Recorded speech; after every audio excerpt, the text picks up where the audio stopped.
Vamos a aprobar en este primer bloque y es por eso que los quiero invitar a todos a seguir conectados y comentando a través de las redes sociales, que muchos de ustedes ya lo están haciendo, sobre todo a quienes participan de manera online a lo largo del país y a través de las fronteras de Chile, que son muchos y fantásticos colaboradores. Vamos a seguir, pero antes, ustedes saben que en esta semana vamos a tener a más de 100 científicos, científicas, pensadores y líderes de vanguardia del conocimiento para poder discutir sobre Congreso Futuro. La idea es que ustedes también aprovechen este espacio sin tiempo en enero, no estamos en marzo, porque la expectativa es abrir ese lugar mental en el que nos podamos dar un momento para reflexionar, para hacer preguntas, que es una tecnología que la civilización ha utilizado por siglos de siglos, pero que hoy día en esta batalla por la atención se nos va diluyendo y cuesta cada vez más tener un momento para pensar lo importante respecto del futuro. Queremos agradecer a todas las personas que aquí están presentes, las que vivieron a vivir el Congreso en primera persona y por supuesto y sobre todo a todos los expositores que aceptaron generosamente esta invitación, como decíamos en el primer bloque, voluntaria y gratuita, a venir a compartir la frontera de su propia investigación con nosotros, aquí en Chile, para el mundo. A todos ellos, muchas gracias a todas las personas que están contribuyendo a que Congreso Futuro sea lo que es. Muchas gracias por ese aplauso también, que es lo mínimo que merecemos. Estamos en un viaje sin límite real y a todos aquellos que están acompañándonos a través de las plataformas y de las instituciones, los queremos invitar a llevar más allá ese límite también. Vamos a avanzar también con los agradecimientos hacia este mismo teatro, a todos los rincones del país que nos están acompañando con sus distintas actividades y que están siguiendo nuestras transmisiones desde los más recónditos lugares de Chile.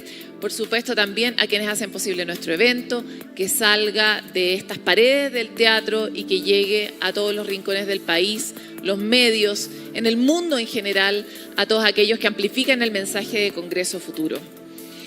Aquí voy a enumerar algunos porque es feo no agradecer.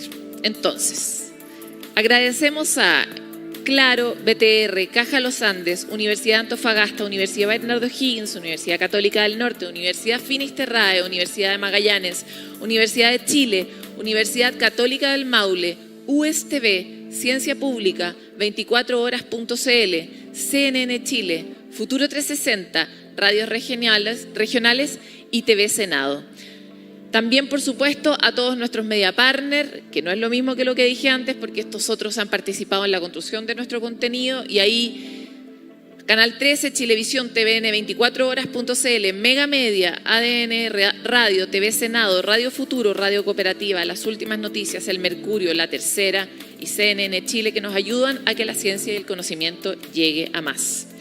Quienes están presentes aquí y quienes nos ven desde otro lugar, por supuesto, les quiero invitar a utilizar nuestro hashtag, pero para que nos mantengamos todos enterados de todo, hay que utilizar una técnica con el algoritmo. Estos algoritmos todavía no se adaptan a nosotros, y utilizar el hashtag CF día 1 para que sepamos lo que está ocurriendo día 1 y así sucesivamente en los días venideros para poder mantenernos arriba en esta conversación. También utilizar el hashtag sin límite real. Congreso Futuro va a contar una historia durante esta semana y los va a llevar por una narración sobre la base de preguntas súper interesantes y provocadoras. Es un poco divertido que yo en esta era de la civilización esté con un papelito, ¿no encuentran? Sí, lo es. Pero es interesante conservar algunas cosas y evolucionar hacia otras. Pero algunas de las preguntas que nos llevan en esta ruta de navegación es: ¿qué nos inspira? ¿En qué estamos? ¿Qué éramos? ¿Qué de lo que éramos queremos seguir siendo? ¿De dónde venimos? ¿Qué queremos? ¿Cómo lo hacemos? Este viaje busca ser contestado por todos ustedes que son parte de esta tecnología de Congreso Futuro y que nos ayudan a pensar y a mirar el futuro de otra manera. Empezamos nuestra jornada de inspiración con una de las mentes más creativas del mundo que tenemos el placer de finalmente tener aquí en nuestro Congreso. Lo hemos invitado muchas veces antes y hemos visto muchos de sus materiales porque se ha dedicado mucho a las grandes preguntas de la ciencia durante sus últimas producciones. En el mundo donde la información es maleable, donde cada vez es más delicado el término verdad, donde cada vez es más difícil distinguir qué es real y qué no, como vimos en el primer bloque, Werner Herzog nos va a hablar sobre el futuro de la verdad. Para quienes no lo conocen, Werner Herzog es director de cine, guionista, autor, actor, director de ópera alemán, considerado pionero y representante del nuevo cine alemán, con una filmografía que incluye más de 70 metrajes. Es conocido por su proceso cinematográfico único y trabajó en un documental, de hecho, sobre una ley que nos importa mucho aquí en Chile porque es la primera ley en el mundo sobre este tema y es la ley de neuroderechos. Por eso quiero dar la bienvenida con un aplauso cerrado a Werner Herzog a este Congreso Futuro.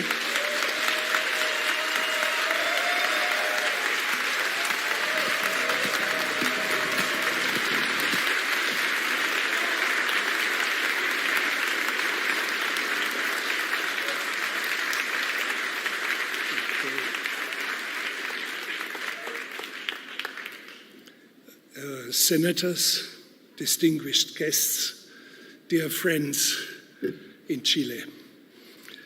I was invited by the Senate here to speak for this Congreso Futuro in context with a film I made, Theater of Thought.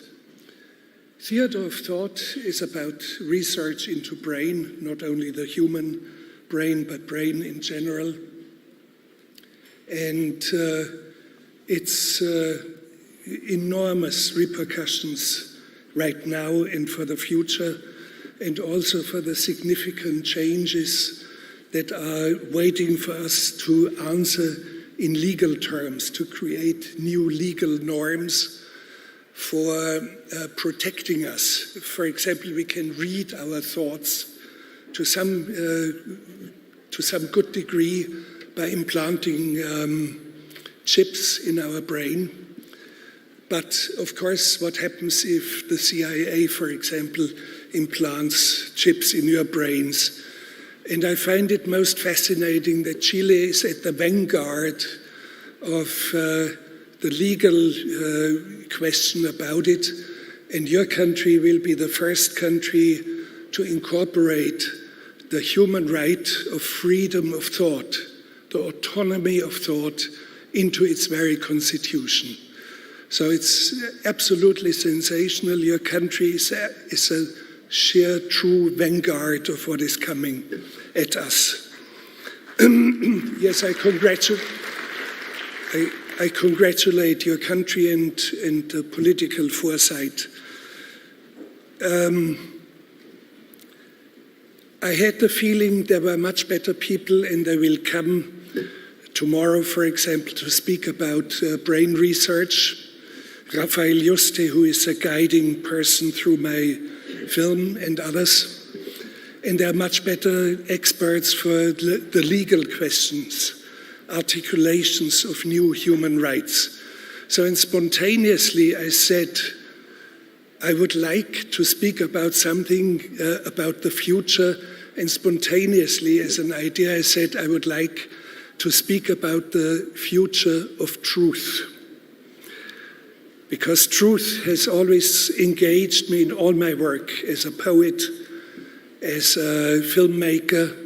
So I'm not a scientist, a poet is speaking to you. It has been a guiding principle in my work, a search for truth. But here comes the immediate disconcerting question: what is truth? In fact, nobody knows it. We do not know. Philosophers cannot give you an answer. Mathematicians cannot give you an answer. Not even the Pope in Rome can give you an answer. I have to point out a Persian proverbial saying, and it has to do with God. And it means, in its essence, it says, God had a big mirror and this mirror was truth. But God dropped the mirror, and it broke in millions of little shards and smithereens. And we as human beings had the possibility to pick up a shard and look in it, and each of us has a tiny fragment of what truth is. So I like this because it's a very poetic way to explain our problems. We know from brain research that our brains are very, very unreliable. We know from one of the most prominent scientists in brain research, Jack Gallant, that, and he says it verbatim, there is no truth in the human brain. And he means, of course, that has to be much more exemplified, but he means, among other things, that memories are shifting. We construct part of our memories. It's unreliable, and I can give you a very fine example in my film on the internet. Lo and behold, I am quoting the German war theoretician of the Napoleonic times, von Clausewitz. Von Clausewitz, in his study on war, famously said, sometimes war dreams of itself. It's an incredible statement, and I continue with this statement, and I'm asking early scientists and early proponents of the internet, does the internet dream of itself? And of course, nobody has an answer. But now comes the interesting part. After the film was shown, I was contacted by scholars who wrote to me, Clausewitz never said this. And I thought I must have invented it decades ago, because his statement, war sometimes dreams of itself, has been with me for many, many years. So I must have invented it. And having invented it, I must have talked myself over decades that Clausewitz wrote that, so that I believe, and I still somehow believe, that von Clausewitz must have said it. So it only shows that my own memory is not reliable. I make up memories. I wrote memoirs recently, and I went back to my siblings, my brothers, who lived through the same incident with me, have different recollections. So how do we shape it? How do we create memories? They're certainly not really very reliable. Equally, history is a construct. History has to do with perspectives. It has to do with inventions. Do not trust a book of history. Ask other sources. Go back, study the environment, study the perspectives, and you would know. Even our bodies mislead us. It has happened with people who had a leg amputated, that months later they still have terrific, terrifying phantom pains. They feel pain in a leg that they do not have anymore. So what is the brain doing with us? How do we respond to this? Sometimes even our feelings, our emotions have to be questioned. And since I have staged operas, Italian operas, for example, and there's one opera where the protagonist very early in the first act hears a voice from way backstage, a female voice, and he stops and he sings, "Qual voce," what a voice. And he immediately falls in love with this woman whom he does not know. He does not know how she looks like. He doesn't know about her life. He only has heard a little bit of her voice. He falls in love so deeply that he is dying for her at the end of the opera. So in other words, it's a reduced form of emotions that exist in opera. I call it, like in mathematics, like axioms of emotions.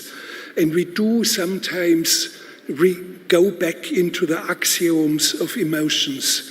Mathematics reduced to its very, very essence, and it cannot be explained any further. And I do remember, for example, when Diana, the Princess of Wales, died in an accident, the kind of public grief, and I think it was genuine grief, but it was also some sort of axioms of grief, axioms of emotions, because none of us had anything in common with Lady Di, and yet the outpour of emotions was somehow genuine. And it's very, very strange how our brain, our thinking, our emotions can be misled, can be guided. For me, the best and clearest way to explain what truth is the ancient Greek term for truth, aletheia, and it has a root in the verb lantarnein. Lantarnein means to hide, to obscure, and aletheia means to take it out of obscurity, a process, a dynamic process, to take you out, to take something out that is hidden, bring it to light, explain it. And still you do not have the full meaning what truth is. The ancient Greeks didn't know it either. In this context, it is interesting that it has to do in a way with cinema, earlier forms of cinema with celluloid. You expose a celluloid to light, to a scene, to people, to a portrait or whatever, and now you have to do chemical processes, dynamic processes, procedures to lift the latent, invisible image that is stored there, that is hidden there, to lift it out to visibility.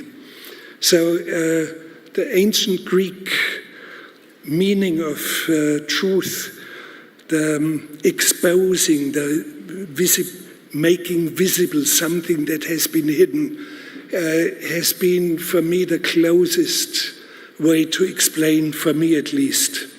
It always will be an approximation. I also do believe that in our brains there's a certain tolerance for lies embedded. This is a huge subject and I do not go further into it. I just would like to mention it.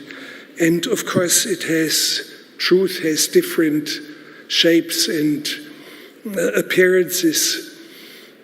I recently made a film on Bruce Chatwin, who has traveled here in Chile. He was in Punta Arenas. He was on the Isla Navarino and the island of Chiloé. And we were friends. And he was always exuberant, full of stories, a great poet, a great writer.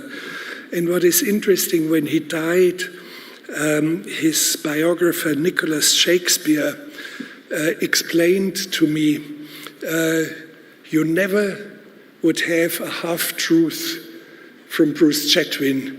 What he gave you was a truth and a half, which is a very beautiful way to explain Bruce Chatwin. But beyond this half-truth, or truth and a half, lies a deep concern today, and it has to do with fake news.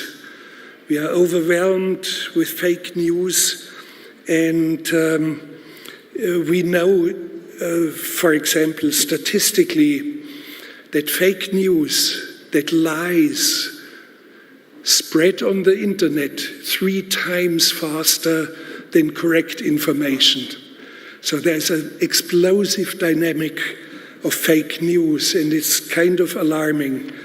But I have to point out that fake news, lies, historical lies, are nothing new.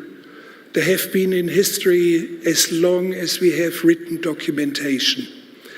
And I give you a few examples. One is the Egyptian pharaoh Ramses the Great, 15th century before Christ, in an inscription on a temple, boasts of his magnificent victory over the Hittites. However, we have a later peace treaty between Egypt and the Hittites, and it very clearly states that Ramses did not win the battle. The battle was actually inconclusive. There was no winner. So some of the very earliest documentation of history is already fake. I would like to point out hundreds of years later to the second Roman king, Numa Pompilius. He started his reign in 715 before Christ, reigned for 40 years in Rome as a kingdom, and he created enormous amounts of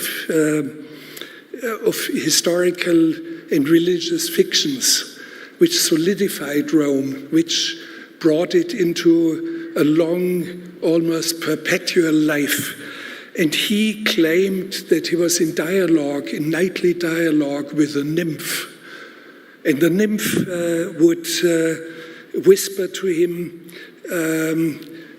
certain things that he should bring to Rome. Rome in its earliest days under Romulus was very warlike. He wanted to have a peaceful nation. He wanted to solidify things through religious rites that he invented. He wanted justice. He, for example, introduced the Vestal Virgins. He, for example, invented the religious office of the Pontifex Maximus, a title which, by the way, the Pope in Rome adopted later, and still today the Pope also has the title Pontifex Maximus, the one who builds the bridge to God. But it's an ancient Roman concept going back to Numa Pompilius. We have seen fake Neros. After the suicide of the emperor, Roman Emperor Nero, suddenly fake Neros appeared in northern Greece. One or two, I think, also in Asia Minor. And they showed up with great pomp, with slaves and soldiers and bodyguards and musicians in their entourage, and claimed to be Nero. Very interesting that self-proclaimed itself in such solid, fanatical ways. By the way, all these fake Neros met a bad fate. They were all executed. They didn't last long. One of the greatest fake news and forgeries is certainly the donation of Constantine, allegedly dating back to the early 4th century, but it came up in the middle, around the middle of the 8th century, around 750, where there was great shifts in political power. The earliest Frankish kings, the dynasty of the Merovingians, was displaced by the first Carolingians, and they made contact with Pope Stephen, and he in turn at that time presented documents that half of Italy, Jerusalem, Constantinople, Antioch, and Alexandria, and some other territories were gifted, were donated by the Emperor Constantine hundreds of years prior. A complete fabrication, a complete forgery. And it was understood since Renaissance times that it was a complete forgery, but for centuries, the Vatican state was more than half of Italy. Today it has shrunk to a few hectares, but it's still a country and still based on the donation of Constantine. And what is interesting in context with the donation and the first claim of the donation was Stephen, the Pope Stephen II, and the first Carolingian king, Pepin the Short, who acknowledged it, and it was a mutual exchange of services between church and secular power. In this context, I would like to point out to a conversation I had with Mike Tyson, the heavyweight boxer, the youngest who ever became heavyweight champion. Mike Tyson, and I tell you this story because it has to do with nuances of truth, with how do we see a person, what do we know, what kind of perspective and preconceived ideas we cast on them. Mike Tyson had a catastrophic childhood. His mother, a prostitute, he was living in only one room with her, and she had her clients in his presence. He would steal from the pockets of the men. He was actually 40 times arrested before he was 11 years old. During the time of his juvenile imprisonments, he became a boxer, and he started to read. Later, when he was convicted of rape, he spent 4 or 5 years in prison and started to read voraciously. But I'm speaking of the man who, in the ring against Evander Holyfield, bit off half the ear of Evander Holyfield and was labeled the baddest man on the planet. And the baddest man on the planet had a very, very wonderful conversation with me about Stephen, about Pepin the Short, about early Frankish kings, and about the Roman Republic. So that's phenomenal, and we should never underestimate a person that is vis-a-vis you. So Mike Tyson, and he actually repeated long discourse at the New York Public Library in front of many intellectuals, and nobody among them knew who Pepin the Short was. Nobody. But Mike Tyson spoke about him. So, and of course, let me go quickly into some other things like the so-called Potemkin's villages, the favorite and lover of Katerina the Great, showing how orderly his governorship is, creates fake villages, only facades, when she's traveling to the Crimea, and the facades were quickly moved a few miles ahead and put up again so that she would see how wonderful the country was administered. Many more. I do not go into any more of this, but one I would like to mention. Of course, there's very sinister fake news that have had catastrophic consequences. For example, the invention, and it came in the Middle Ages already, the fake news that Jewish people murder babies and sometimes they eat them like cannibals. It has perpetuated, and of course later anti-Semitism has ultimately led to the Holocaust, and that was the biggest of all catastrophes of civilization, the biggest, deepest barbarism that the world has witnessed. And it was, and I speak here as a German citizen, it was brought upon us by Germany, my own country. So let's move away from this and let's look at the present possibilities. Conspiracy theories are abundant, and you see them in daily lives. Of course, they bring collective paranoias. into a more sharper focus. You probably have heard of the moon landing, that the moon landing allegedly was staged in Hollywood studios, that it's all special effects. You hear it many times, alien abductions.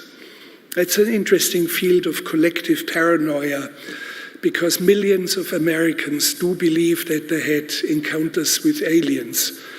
More interesting, though, is that about 300,000 women claim that they not only had encounters with aliens, but they were also gang raped by aliens. Now allow me two questions. Question number one, why are most of these women over 300 pounds heavy? Secondly, why have we never heard of an alien abduction or a gang rape of aliens in a country like Ethiopia, for example? I leave that as an open question here for the audience. Of course, today, deep fakes are possible. We have seen Charles Darwin in Discourse. And of course, what Darwin is doing is basically the common denominator of today's knowledge. It's not inspiring. There's, for example, being asked about climate change and immediately attributes it to industrialization. Industrialization is not the problem. It's part of the problem, the real deepest of all problems, that in the 20th century the increase of population was from 2 or 3 million to 9 million now. And and nobody speaks about it because it's not common denominator yet. And what is not common denominator yet is that most civilizations, most societies are very much into waste of food and things, waste of resources, that they are catastrophically involved in using too many resources. And hardly anyone speaks about that. The culture of consumerism. And Darwin will not speak about the culture of consumerism in artificial intelligence because nobody in the general public speaks about this. Now, of course, we can write essays in artificial intelligence, poems. For example, the president of Chile, who was here half an hour ago, we could ask artificial intelligence, for example, make us a picture, a painting of your president in an underworld surrounded by fairies. And within seconds, very interesting proposals for images, for pictures would pop up. So it's not uninteresting. And some areas of our television viewing, for example, or movie going, seems to be completely safe from forgery. Wildlife films. We know humans always cheat, they always lie. Animals do not lie. But when you look at the making of wildlife films, they are wildly manipulated, wild lies, wild perspectives in it, anthropomorphizing aspects in it. Don't trust in wildlife films either. That seems to be a solid terrain. So what is coming at us is a post-truth era coming at us. I have my doubts, and I will speak about it briefly again. But what is coming at us should be noticed. And it has to do partially, for example, with a decline of reading. We do not read enough. Even students at university do not read enough. We are going too much into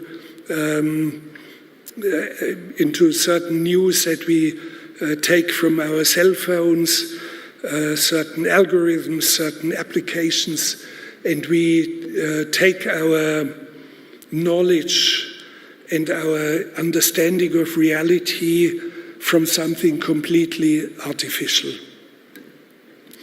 So, and the decline of reading is a process not just started with the internet. It has started decades ago. In the 60s, 70s, you already could sense the decline. We have something which is increasing performative existences. You see them in show business, you see them in politics, the kind of performative aspects, and you see it almost in every country. You do not have to go to the former president of the United States, Trump. You have them everywhere. It's nothing new, nothing so special. And of course, we have a certain tolerance for that. We have performative lives ourselves. When we are in church, we, for example, we behave differently than, let's say, we would behave in military service. I behave differently speaking to my own children. So we have performative aspects in our lives, and that's not so particularly alarming. Only when it seeps over into politics and into news and things like this, then it's more serious. We also have are quite accustomed to have paid performers. For example, babysitters. They are paid as a stand-in for the parents. It is not alarming. It's something where we accept a performance that is paid for. And it is also remarkable that Google, for example, doesn't give you only informations. When was the Emperor Nero born? When did he die? Google now has shifted into giving you thoughts.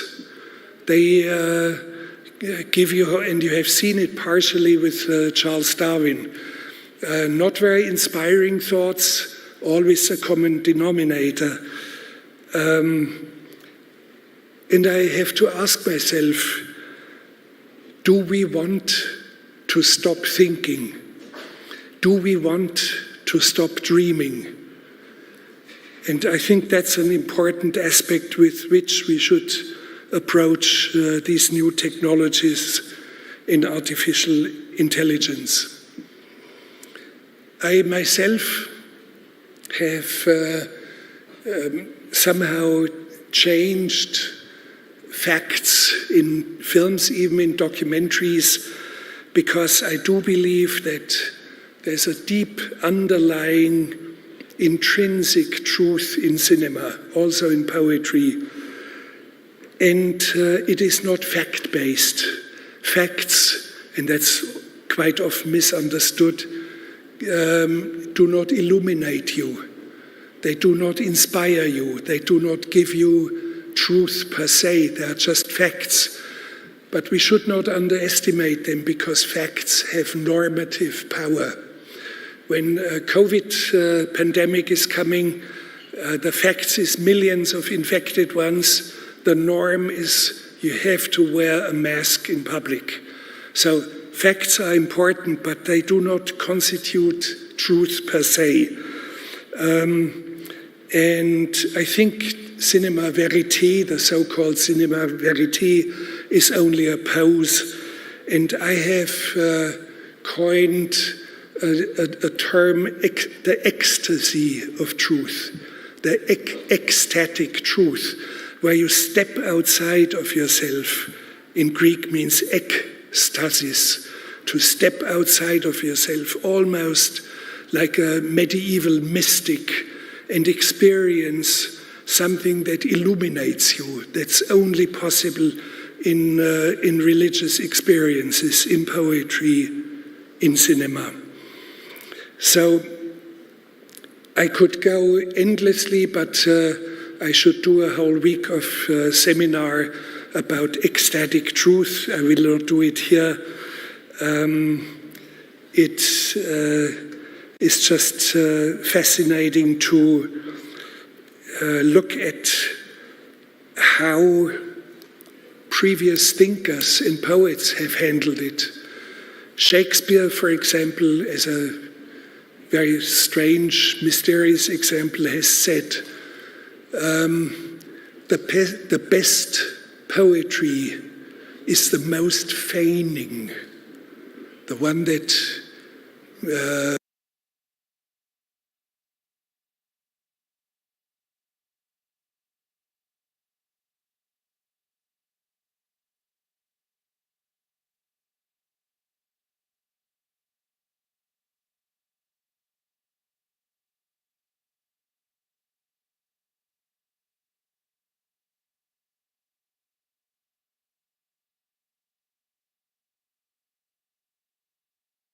the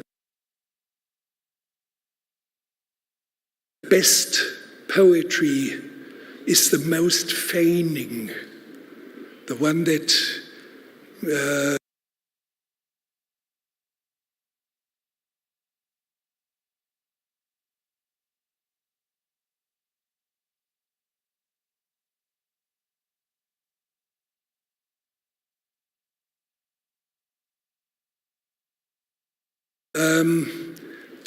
the best poetry is the most feigning, the one that